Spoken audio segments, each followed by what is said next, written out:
Hey guys, Juriel Kim here. We're on another lesson of how to lose belly fat and get six-pack abs. Today I'm going to show you the best exercises for your abdominals. Well, I'm going to show you my best exercises for the abdominals. And it's not what you think. You're going to notice that I'm not going to do a single sit-up, I'm not going to do a single crunch. Instead, I'm going to be focusing on 5 exercises that keep your spine in a neutral position and focus on stability, not dynamic movement through the spine. And that's one of the secrets to abdominal training, at least initially, is you need to develop a strong core via stability-based exercises, working on the deeper core muscles, and then, once you're strong enough in your core, then you can start adopting more dynamic type exercises down the road. But those are, they don't even help you get that defined abdominal look. It's all about full body workouts, and I'm gonna show you 5 of them right now, okay? Let's go. Okay, so first one I'm going to demonstrate is a kettlebell front squat. You can use a barbell or dumbbells, whatever you want to use here. But I'm going to use this and I'm going to show you from the side why this is so effective. So I'm going to bring this up to about chest height, keeping my upper arms up. I sink down into my squat and I'm back up.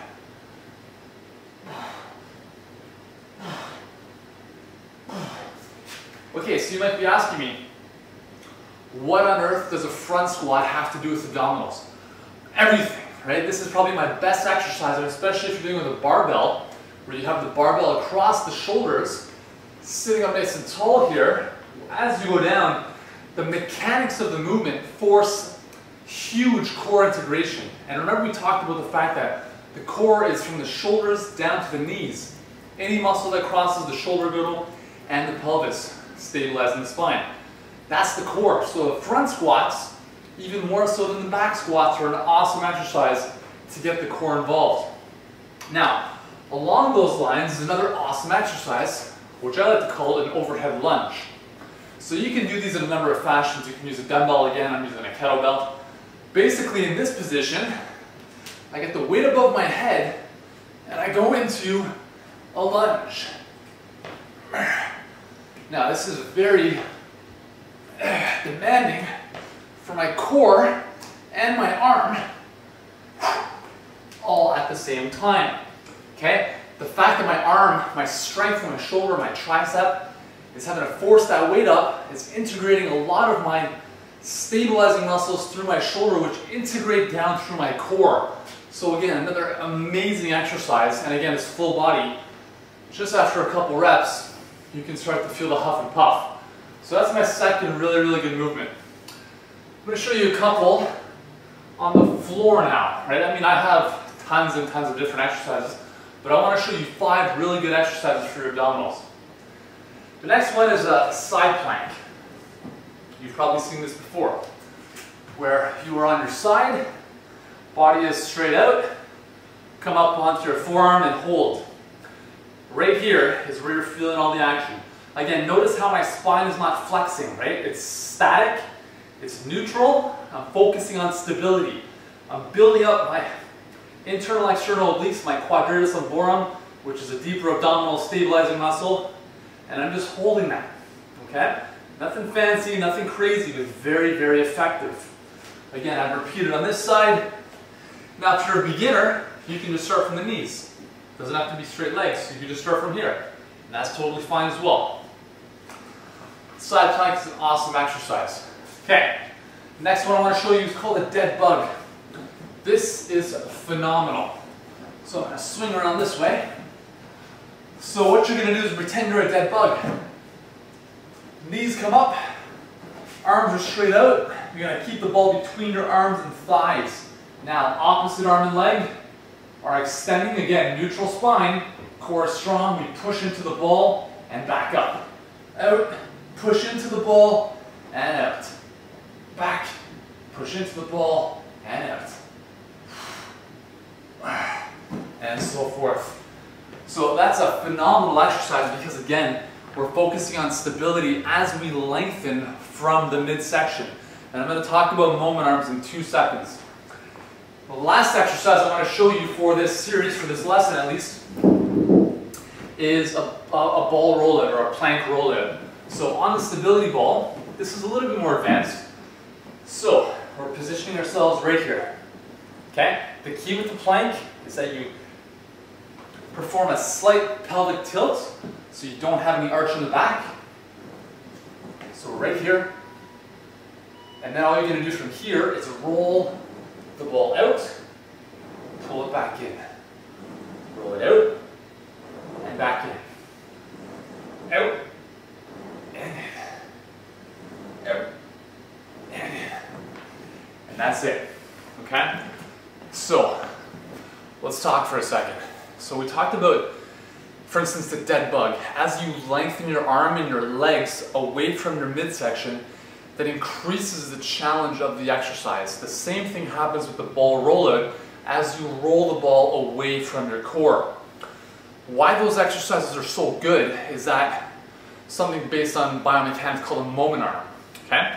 So the further you move your weights or weight away from its point of rotation, for instance, the greater the moment arm. So the greater the stress on that adjacent structure. So for instance, one of the reasons why we talk about lifting mechanics is that if you're lifting something out here, there's a huge amount of stress on my lower back because I have a long moment arm, which is my arm. But if I keep the weight closer, that moment arm has been reduced. That's why it's tougher to do leg lifts with your straight legs than with your knees just coming in. Or if you're doing leg lifts, it's tougher to do leg lifts straight leg versus just bringing your knees in because the moment arm is longer, right? Which means that there's more weight that's needing to be moved via that adjacent group of muscles. So I don't know if that makes too much sense for you, but moment arms make a big difference, and moment arms put a lot of stress on the back if you're in proper position. So our goal with these exercises is to focus on safe exercises that focus on stability first, right? So we're not twisting, we're not doing any kind of flexion or abdominal crunches or sit-ups. We're focusing on building stability in the core via static exercises that basically are just, all we're asking those muscles to do is contract and stabilize us in various positions. For instance, the overhead lunge, right? Where I have my arms straight above my head.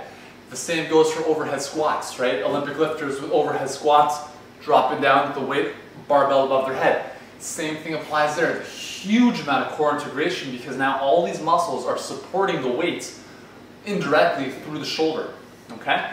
So we have to start moving away from sit-ups and abdominal crunches. First of all, they do nothing in terms of burning calories, so there's absolutely no benefits to burning calories via sit-ups or abdominal crunches.